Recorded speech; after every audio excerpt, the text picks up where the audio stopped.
강아지를 오래 키운 사람들은요, 강아지가 엄청나게 똑똑하고 눈치가 빠르다며 마치 사람과 같다고 강아지의 지능을 과대평가하기도 합니다. 강아지를 안 키워본 사람들은요, 사람이 없으면 아무것도 혼자서는 제대로 할 수가 없는 멍청한 동물이라고 과소평가하기도 합니다. 그럼 과연 강아지의 지능은 얼마나 될까요? 저는 수의사 윤쌤이고요. 오늘은요, 강아지의 지능에 대해서 한번 알아보도록 하겠습니다. 물론 강아지들은 품종마다 지능의 편차가 있습니다. 품종별로 똑똑한 강아지가 있고요, 그렇지 못한 강아지도 있습니다. 이런 품종의 특성을 고려하지 않은 평균적인 강아지의 지능은요, 사람으로 치면은요, 어린아이 기준으로 2~3살 정도라고 알려져 있는데요. 하지만 이 평가에는 약간의 문제가 있습니다. 이런 평가를 내리게 된 과정은요, 우리 사람과 강아지를 단순 비교해서 내린 결론으로요, 우리 사람 어린이의 발달 단계를 기준으로 잡은 후에 어린아이가 나이대별로 할 수 있는 일 중 강아지도 할 수 있을 만한 것을 찾아 비교하여 내려진 결론입니다. 그래서 강아지는요, 사람 어린이 2~3살 정도가 할 수 있는 일을 할 수 있다고 해서 내려진 그런 결론입니다. 그런데 좀 이상하지 않은가요? 겨우 2~3살이라뇨. 내 강아지의 지능이 너무 과소평가된 건 아닐까요? 강아지가 실제로 이거보다 훨씬 똑똑하다고 생각하지 않은가요? 어린아이의 행동이나 할 수 있는 일을 비교하여 지능을 측정하는 방식은요, 많은 오류를 내포한 잘못된 측정 방식입니다. 애초에 사람과 강아지는요, 종이 다르고 그에 따라 필요한 행동이나 요구되는 능력도 많이 다르기 때문에 단순 비교 자체가 힘들기 때문입니다. 사람과 비교하여 판단하는 방법은요, 얼마나 강아지가 우리 사람을 잘 흉내낼 수 있는가의 측정 방법이지 사실상 강아지의 실제 지능과는 상관이 없는 측정 방법인 것입니다. 예를 들면은요, 강아지는 평균적으로 우리 사람의 단어를 200개 이상 기억하고요, 또 견종에 따라서는요 1000개 이상의 단어를 기억하기도 합니다. 사실 이 정도는요 2~3살 어린이의 지능을 크게 능가하는 능력입니다. 더군다나요, 작은 동물을 사냥하거나 복잡한 운동을 할 때 추론하는 방식을 보면은요, 이건 역시 2~3살 어린아이의 지능을 크게 초과하는 것을 보여줍니다.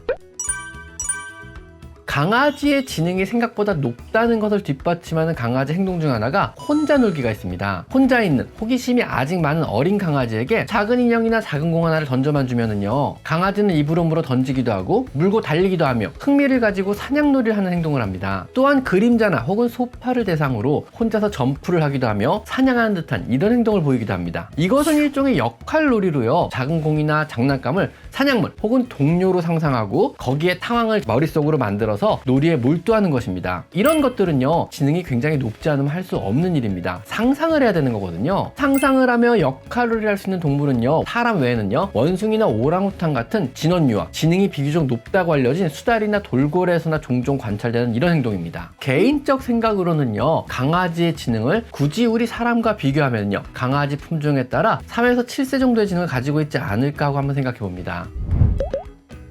지능을 평가하는 방식은요, 사람이 문제 해결 능력, 추론 능력, 학습 능력, 기억력, 관찰 등 여러 영역에 대한 것을 측정한 뒤에 합산하는 방식처럼 강아지도 크게 3가지 분야로 나누어 측정하게 됩니다. 첫 번째는 본능 지능으로요, 강아지가 품종별로 태어나면서부터 가지게 되는 선천적인 지능입니다. 대체로 수렵이나 목양 혹은 경비견 용도로 브리드된 품종의 강아지들이 본능 지능이 굉장히 높은 편에 들어갑니다. 왜냐하면 우리를 도와야 되기 때문에 지능이 높은 쪽으로 계속 브리딩을 해서 만든 애들이거든요. 두 번째는요, 복종 지능으로 사람의 말을 얼마나 잘 적응하느냐, 또 우리 사람의 말을 얼마나 잘 이해하는가, 우리가 행하는 훈련을 얼마나 잘 따라오는가에 대한 지능으로 우리 말에 학습하고 반응하는 지능이 여기에 해당합니다. 일반적으로 훈련이 잘 되는 강아지들이 이 지능이 높은 강아지들에 들어갑니다. 마지막 3번째는요, 적응 지능이 있는데요, 특정한 환경에서 어떻게 적응하고 경험하며 반응하고 행동하는지에 대한 것으로 강아지 유치원과 같은 낯선 곳이나 혹은 산책할 때 얼마나 빠르게 변화된 주변 환경에 잘 적응하고 스스로 잘 활동하는지에 대한 이런 지능입니다.